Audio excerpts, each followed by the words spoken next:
Hi, and welcome to week 6 of my programme, Overcoming an Obese Mindset. So last week we were looking at silencing your inner critic.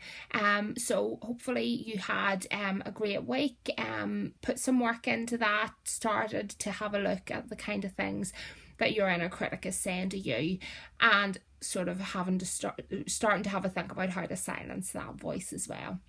So this week I want to have a look at head hunger, all right, or emotional eating, all right, and you'll hopefully have heard a lot of this being batted about, and maybe not been 100% sure as to whether this applies to you or not. So I think this is a really key one.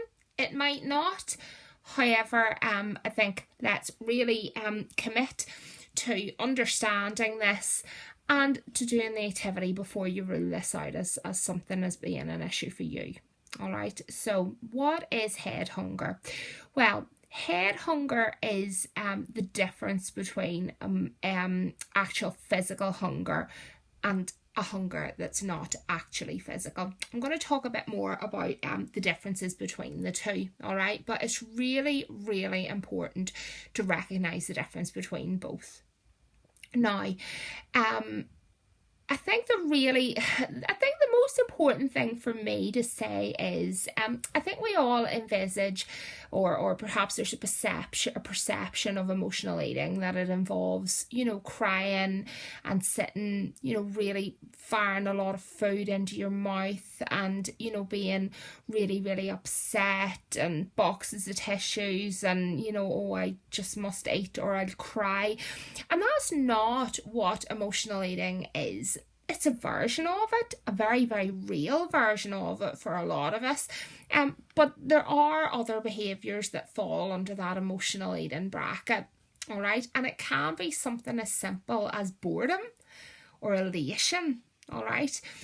Now, the example I'm thinking of, I was chatting to a girl online. She had posted something and she'd said something along the lines of, I had an absolutely amazing week. I stuck to 1,200 calories a day. But I've gone and blown it all. I'm an absolute disaster. I ate 5,000 calories worth of food and I put on 1.5 pounds or something to that effect, okay? And I sort of commented on it and said, look, this sounds like emotional eating, maybe you should have a think about that. And she said, no, this isn't emotional eating. That was hunger. That was genuine hunger. I have seen, she'd seen like a psychiatrist about this, and, they agreed, no, I don't suffer from emotional eating. It's physical hunger. Like, I just get so physically hungry. And I sort of tried to point out to her, I said, look, the words that you're using there, you're talking about healthy, nutritious food, you're talking about sticking to a plan all week, and then this one occasion where everything came to a head, and I think actually, sorry, she'd used the term, I binged 5,000 calories, and I said, even the term binge, if you're really hungry, and you satisfy physical hunger, binging's not really a word that you would use to describe it. And likewise, to be able to get 5,000 calories of food in one sitting, that's got to be high calorie food. The example I gave was like chicken breasts. You could have 36 chicken breasts or something to that effect for 5,000 calories, And this girl was adamant, no, I don't emotionally eat. Now, hopefully you can see what I'm saying there. She's using the term binging. She had ate a pile of rubbish, the high carb sort of food, which we'll get to now. So I think a lot of people are in denial, is my point. So this might be something for you that either you develop a strategy to deal with and that you're doing it, or this could be a moment where you go, well, who knew? I give in to head hunger or I emotionally eat. So what is the difference between physical hunger and emotional hunger? So physical hunger comes on gradually and it can be postponed. All right. Emotional hunger comes on suddenly and it feels urgent. All right. So, for example, if you get up in the evening after watching television and you are clawing through the cupboards, okay, looking for something high fat, high carb, high sugar, crisps, sweets, chocolates, candy, whatever, and nothing but that will do, that's not physical hunger. Because physical hunger can be satisfied with anything, all right? And that's the next point. So physical hunger can be satisfied with any type of food, whereas emotional hunger causes specific cravings and high sugar, fat and carb, all right? Physical hunger, once you're full, you can stop eating, whereas emotional hunger, you eat more than usual or you're uncomfortably full. Now, I would say genuinely, even if I wasn't emotionally eating, I would have a habit of overeating all the time. But that's just, again, if you are someone who can stop when you're full. If you don't, that can be a sign of emotional eating. Physical hunger then causes satisfaction. It doesn't cause guilt.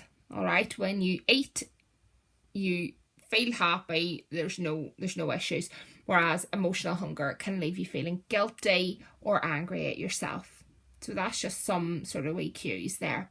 So one thing that you can do is to do an emotion journal, all right? And in that, you can keep a record of when head hunger may strike. So this enables you also to think about what sort of healthy snacks you can choose to manage situations, all right? But similarly, it allows you to plot what the situation is that makes you, eat. And again, we're back to deviating from your plan, all right?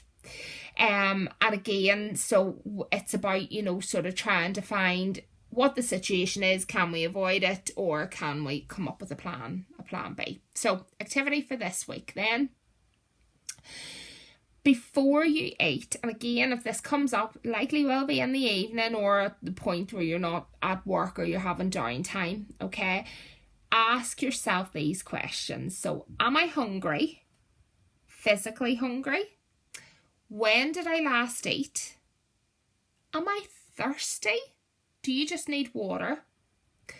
Am I angry, tired, or upset? Try and pinpoint an emotion. Or am I bored? And if the answer is yes to any of those questions, can you distract yourself? Can you take 5 minutes and do some physical activity? Can you do some meditation? Can you write in a journal? Can you go visit someone? Do you need to plan a class or an activity for evenings or downtime? All right. So just trying to get to grips with the difference between physical and emotional hunger.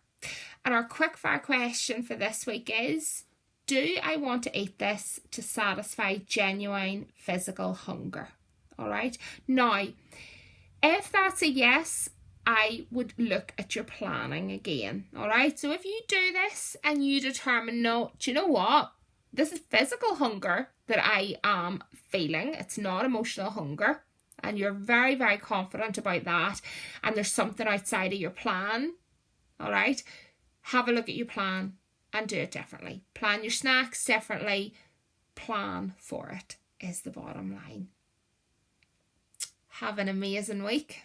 All right, let's really look at this. Let's keep this at the fore of our mind all week and keeping all of the other things that we've learned so far, okay? Silencing the inner critic, being an adult, all right? Silencing that negative voice in our head, being aware that we're going through a change, all of those things. Thank you for watching. Bye for now.